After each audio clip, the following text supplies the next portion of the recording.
I can only imagine how many more crimes there are against women in India that go unreported. This is not an India-specific issue, though.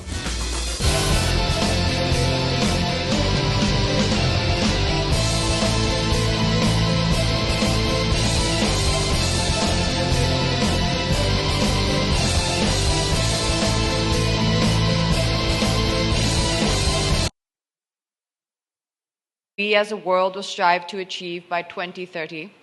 I was fortunate enough to play a small role in the announcement in India for the same, along with Akshay Kumar, A.R. Rahman, and Mrs. Tina Ambani. It is an ambitious proposal and a tough one to achieve in 14 years. But I do believe that we can achieve this if we all sincerely try together.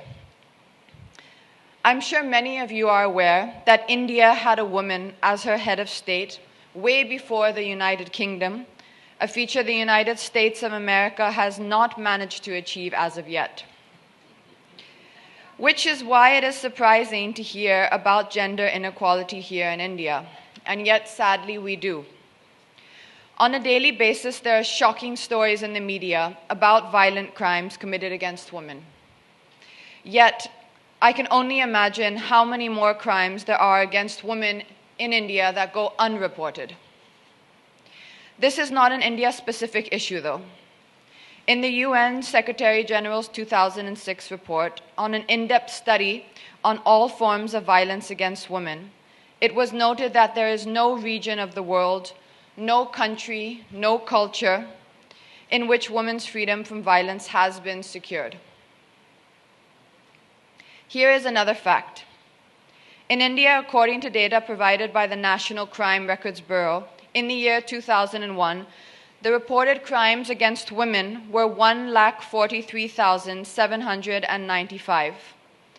In the year 2005, the reported crimes were 3,27,394, more than a 100% increase in numbers. However, I would like to believe that this increase in numbers is not an increase in crime against women. It is an increase in the number of women who are ready to come forward and report them. The world has largely been led by patriarchal societies, and women have, through the years, largely remained quiet in the face of atrocities rather than speak out against them. I know of educated women who remain silent in the face of violence because they are afraid to confront societal norms and have fingers pointed in their own direction, especially when the majority of our society fails to recognize marital rape as a crime. I would urge more women to speak out. It is not okay to feel inferior or weak, because we are not the weaker sex by any stretch of imagination. We may be more emotional, but that is what makes us caregivers and mothers.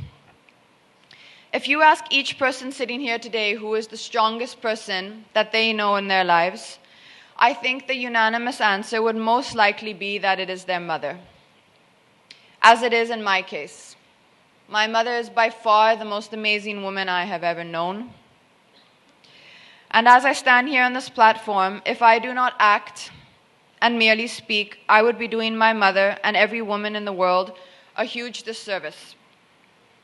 I would therefore like to pledge today that I will do whatever I can in my capacity to create awareness about gender equality. Thank you very much.